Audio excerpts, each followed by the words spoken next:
On today's show, the Yankees are in big trouble. Big trouble. They just lost 2 out of 3 to Seattle. They can't beat anyone but the Royals. They're heading into Fenway for a 3-game series this weekend. We're going to talk about the series against Seattle and what the problems are, because it's not a new thing. They've been bad since June, so we're going to get into it all next on Locked On Yankees.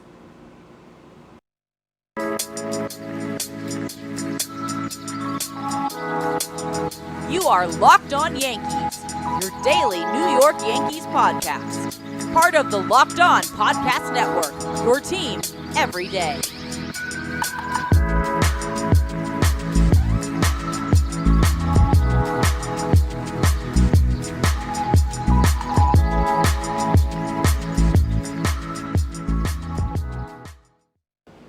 This is Stacey Gotsoulias. Welcome to Locked On Yankees. Happy Wednesday.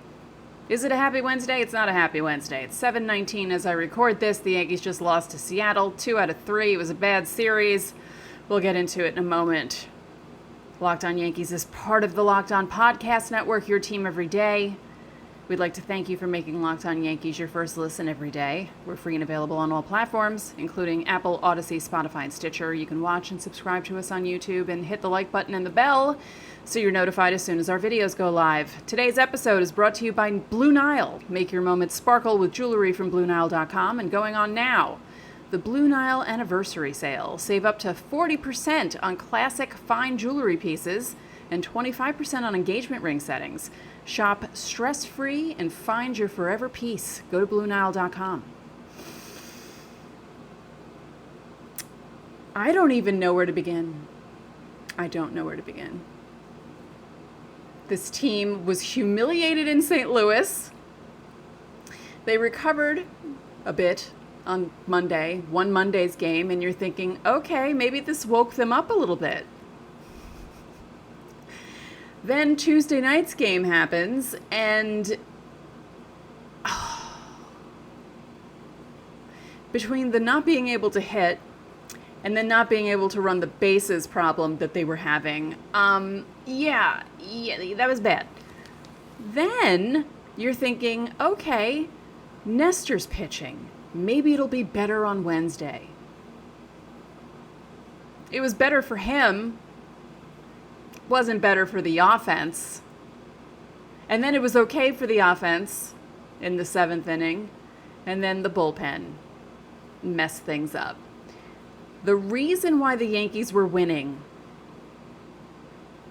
in the beginning of the season was everything was working for them. And the things that weren't working for them were being picked up by the things that were. You know, like if a starter had a bad start, the offense would pick them up. If the starter had a bad start, the bullpen would come in and shut the other team down, allow the offense to kick in. That's not happening lately. And this isn't a new thing. This has been going on since June 18th. It's not even a since the All-Star break problem, although it is, but it extends further back than that. The thing that started everything, everyone likes to point to the Houston series, but it wasn't. It was that Sunday game against Toronto when they had that big lead and then they ended up losing 10-9. I had a bad feeling that day. I was like, this isn't a good loss. This is a bad 2021 loss, and they can't beat anyone. They can't beat anyone good anymore. That's also what was helping them win in the beginning of the season. They were beating the Rays. They were beating the Jays. They were beating other teams that had records records were over 500. And now that that's gone, so maybe they'll be okay this weekend against Boston, but who the hell knows? Who the hell knows with this team? It's just, it is a chore watching this team perform. It's just, you can't even, it's horrible to not trust a lead. They got the lead in the 7th inning. Who helps them get the lead? Isaiah Kiner-Falefa walks and Kyle Higashioka hits a home run. And you're thinking, they have to win this game. They have to. Those guys are actually helping. They have to win. The Judge hits his 45th, and you're thinking, okay, cool, 2-run lead. No. I don't like watching this team. I can't. It's horrible watching this team right now. It's feeling like 2021 again, and 2021 was horrible. And you're thinking, oh, 92 wins is horrible? Yes, because they probably should have won at least 98, 99. Maybe even more. If certain decisions weren't made, certain lineups weren't put out. I'm feeling the same thing. They're falling back into the 2021 pattern. Boone is making dumb mistakes. Why are they putting Abreu in high leverage situations? I can't even believe I'm going to say this. I'd rather see Aroldis Chapman, because Aroldis Chapman's been doing really well since he came back. He somehow remembered to throw his fastball, and he's not overly reliant on his secondary stuff. He'll throw it, but he's not making as many mistakes with those pitches. And what did I say the other day about Garrett Cole? How I didn't want him to be caught by Kyle Higashioka. And what happened last night? He wasn't. And what happened last night? He pitched really well. I mean, the numbers were really well. Some of the balls that were hit off him were pretty hard, but his defense was making plays behind him. And how does he get rewarded? His teammates forget to run the bases in extra innings. Twice. So embarrassing. And I'll tell you, I didn't see extra innings last night. I passed out. I was exhausted from the night before. I tried staying up, fell asleep with the game on, saw that they lost, and thought, all right, whatever, went up to bed. Wake up in the morning, and I see the highlights.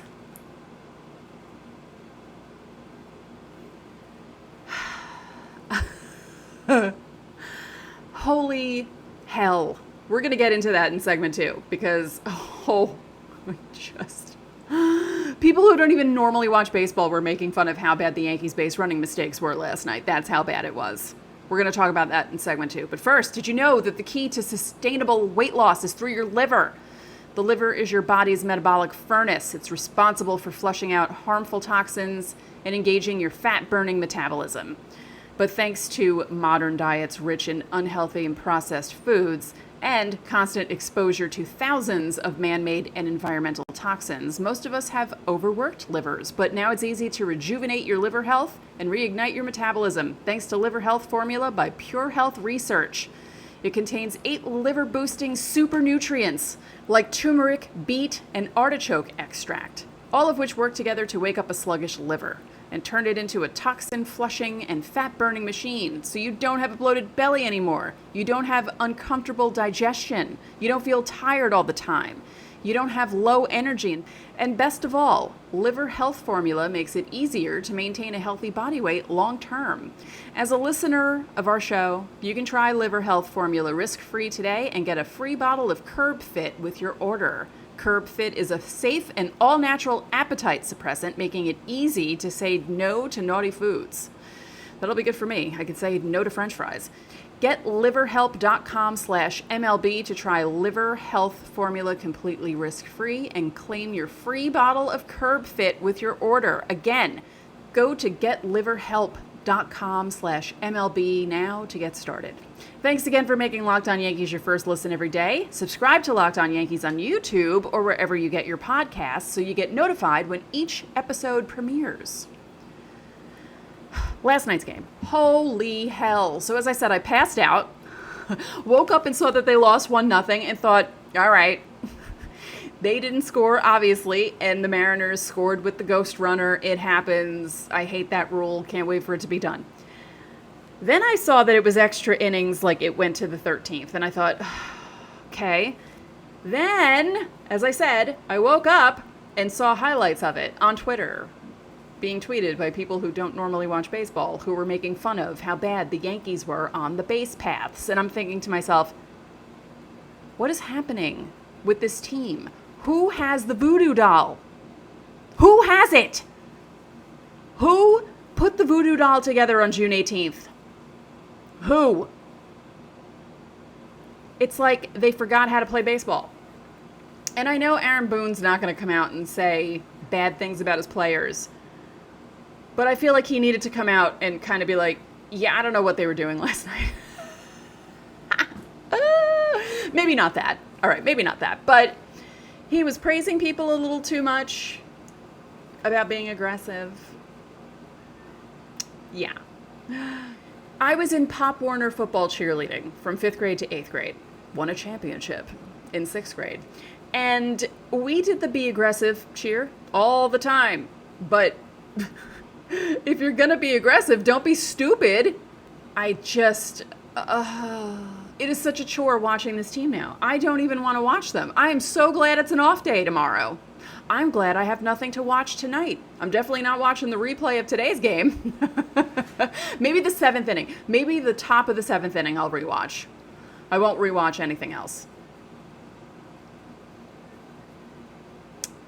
Just, I don't know what's going on with them. I really don't. It's painful to watch. And it's getting to the point now where all these teams are catching up to them and passing them. And I will say this.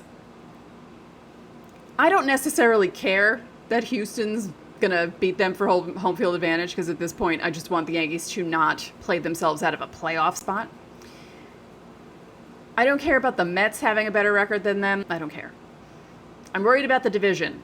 Right now it's still at 10. Or 10 and a half, but 10. The thing about the division now is Baltimore is tied with the Rays at 58 and 52. So it's the Yankees, Blue Jays, Baltimore, Tampa, because of alphabetical order, and the Red Sox. Baltimore is just outside of a wild card spot. Who saw that coming? No one. Thankfully, the Yankees got most of their games over with against Baltimore and did pretty well against them. Yes, they have a few at the back end of the season, but they don't have to play as many games against Baltimore. The Blue Jays, before this series started that they just played against Baltimore, had, I think, 15 games left against them, and Blue Jays fans were all excited about playing Baltimore. And what happened? Yeah, Baltimore manhandled them. Blue Jays fans were like, I'm never looking forward to Baltimore again. And this was after they traded away Trey Mancini and Jorge Lopez. Baltimore's still doing really well. I kind of wish I was rooting for Baltimore now instead of the Yankees. Can I switch allegiances? I'm just kidding. I wouldn't do that. It would be a really good story, though, because, you know, in our crossover that we did, it was me, Lauren from Locked On Red Sox, Connor from Locked On Orioles, and Ulysses from Locked On Rays. We were all like, okay, the Blue Jays are going to win the division. Then the Yankees, the Rays, and the Jays will be bunched up, and Baltimore will be, you know, who cares about Baltimore? That's not happening right now. Baltimore is making a run for a wild card spot, and I think it's great. I really do. I don't like that Trey Mancini is helping the Astros, though. That's a pain. That's because I like Trey Mancini, and I don't want to dislike him now that he's on the Astros, but I'm going to have to if the Yankees even make the playoffs at this point and face the Astros at any point in the playoffs. I'm at this point now where I don't even think the Yankees are going to make the playoffs. I think they're just going to fall off a cliff because that's how they're playing. It's just not fun. And yesterday on Instagram, the New York Yankees history account posted the Johnny Damon, Mark Teixeira back-to-back home runs on August 9th, 2009. It was a Sunday night game, 4-game series against the Red Sox. Victor Martinez hit the 2-run home run to put the Red Sox up 2-1 in the top of the 8th. And you're thinking, all right, 3 out of 4 is not bad against the Red Sox. And then, was it Daniel Bard? There's so many Bards. I think it was Daniel Bard. Comes in, gives up the home run to Damon, He ties the game. Then Tex puts them up 3-2. And then everyone forgets Jorge Posada put them up 5-2, and that's what the final score was. But after Damon and Tex went back-to-back, I said to my brother, in section 305, where our season tickets were, the first 2 seasons of the new stadium, I said, they're winning the World Series this year. I feel it. I can feel it in my gut. They're not losing. They're going to win. I don't feel that. I don't even feel playoffs right now. That's how not confident I am. Even with a 10-game lead, I don't feel comfortable with the way this team is playing. It has been too long. This isn't just a blip. It's nearly 2 months of this now. There's a problem. There's a big problem. And I will say, not having Giancarlo Stanton in the lineup is really not helping. That is a big hole to have in that lineup. All right, we'll talk more about this in a second. I know, it's just me bitching, but they wanted us to do post-game shows. This is my post-game reaction. I was hoping to have a good post-game reaction. I was hoping they were going to hold on and win. They did not. So this is what you get. So in a moment, we'll keep talking about how bad the Yankees are. But first, whether you're ready to pop the question or you're celebrating a milestone moment, find jewelry as unique as her with the modern convenience of online shopping at BlueNile.com.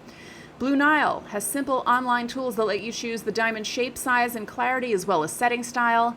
Blue Nile's bench jewelers will then handcraft her perfect engagement ring. Each ring is one of a kind. They're the original online jeweler since 1999. They've helped millions of couples create their perfect engagement ring. So whether you're customizing an engagement ring or designing diamond stud earrings, online jeweler Blue Nile will allow you to create a bigger, more brilliant piece than you can imagine at a price you won't find at a traditional jeweler. Not perfect? No problem. There's a 100% satisfaction guarantee, so you can shop stress-free with guaranteed free shipping and returns. And if you need that special purchase fast, in most cases, Blue Nile can deliver overnight. Every order is insured and arrives in discreet packaging that won't give away what's inside. So make your moment sparkle with jewelry from Blue Nile. Going on right now, the Blue Nile Anniversary Sale. Save up to 40% on classic fine jewelry pieces and 25% on engagement ring settings. So shop stress-free and find your forever piece. Go to BlueNile.com. So let's look at some numbers. It's so frustrating to watch this team. Like I said, you get Kyle Higashioka to put them ahead in the 7th inning when they're not really doing anything all game. And you're like, this is a game they should win.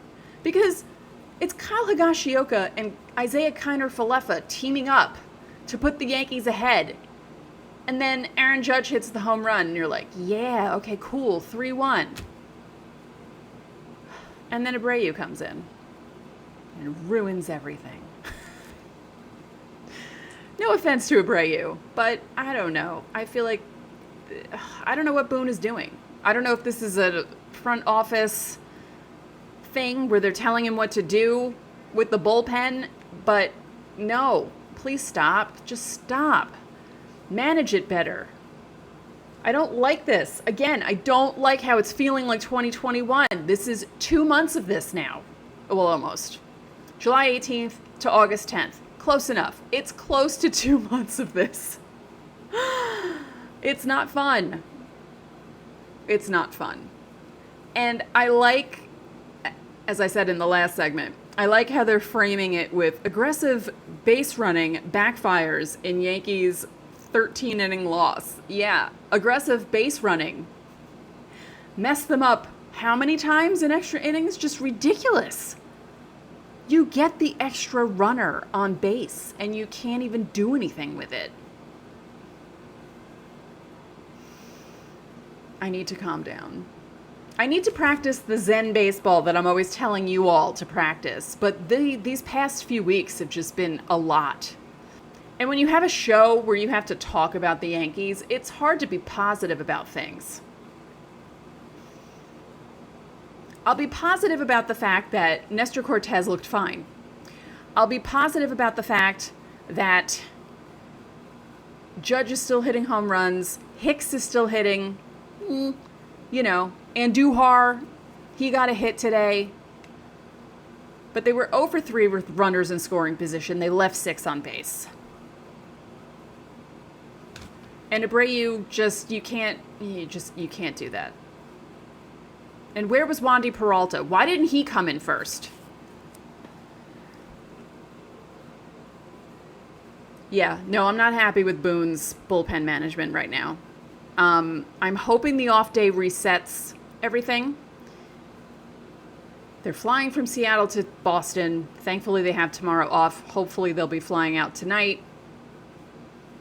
Sleep all day tomorrow, maybe. And just get their act together, because this is just, this can't continue. It can't continue. I can't keep hearing them talk about how close they are in games. They're not losing by a lot. A lot of it has to do with luck. No, it's too long now. It's too long a stretch. Yes, there are a lot of 1-run losses or 2-run losses. They're not getting blown out that much, but something needs to give. Something has to give. They have the off day tomorrow. They have 3 against the Sox in Fenway. Fox game on Saturday. ESPN game on Sunday. I'll preview the series on Friday's show. Tomorrow's show is probably going to be like a throwback Thursday. I'll tell you that right now, because how much can I bitch about this team? Unless something crazy happens tomorrow. Maybe something crazy will happen tomorrow. You never know. But it's going to be a throwback Thursday. And it might not even be a throwback Thursday where we look back at August 11th in history, because I can't think of any August 11th games off the top of my head. I might just pick random games to talk about, and good games, so we have something happy to talk about. But after the Red Sox, those 3 games, 3 against the Rays at home, 4 against the Blue Jays at home, and 2 against the Mets. This is the make or break part of the schedule. Abby spoke about it last week. This is it. This is where we find out what this team is made of. And I know I said this about that June stretch, but that June stretch seemed to be a mirage. Yeah, that June stretch seems to have been a mirage. Yeah, so this upcoming stretch is very important. And then after that, they have an off day on the 24th, and then they go out to the West Coast. They have to play the Athletics for 4, and don't sneeze.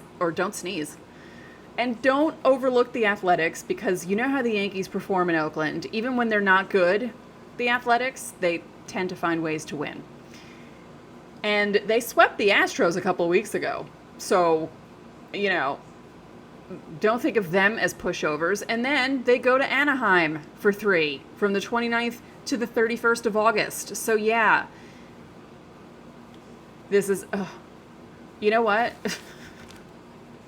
The rest of their schedule going through to the end of the season, because after they play Anaheim, they have an off day on September 1st. They play the Rays for 3 in Tampa. They play the Twins for 4 at home, the Rays for 3 at home, then 2 against the Red Sox, 3 against the Brewers out in Milwaukee, 2 against the Pirates at home, and we know how the Pirates series went in July.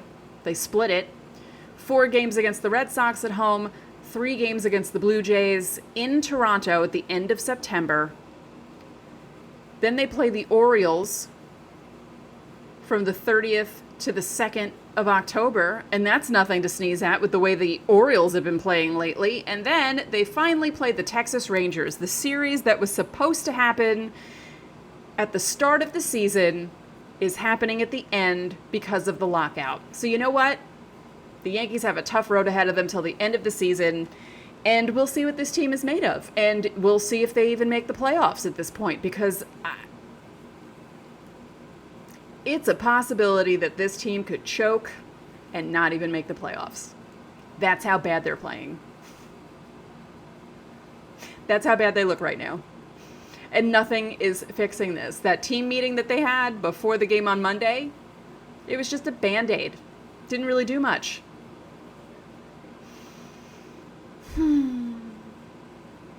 Anyway,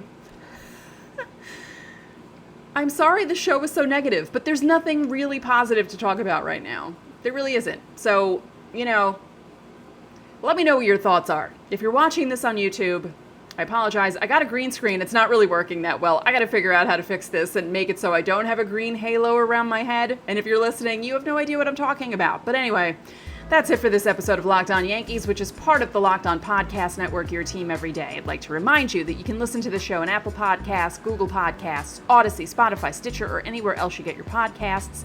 You can watch and subscribe to us on YouTube. Again, like and comment on YouTube as well, and click the bell notifications so you know when our videos go up. And if you're looking for something else to listen to after us, why not listen to Locked On MLB? Make your second listen of the day the Locked On MLB Podcast.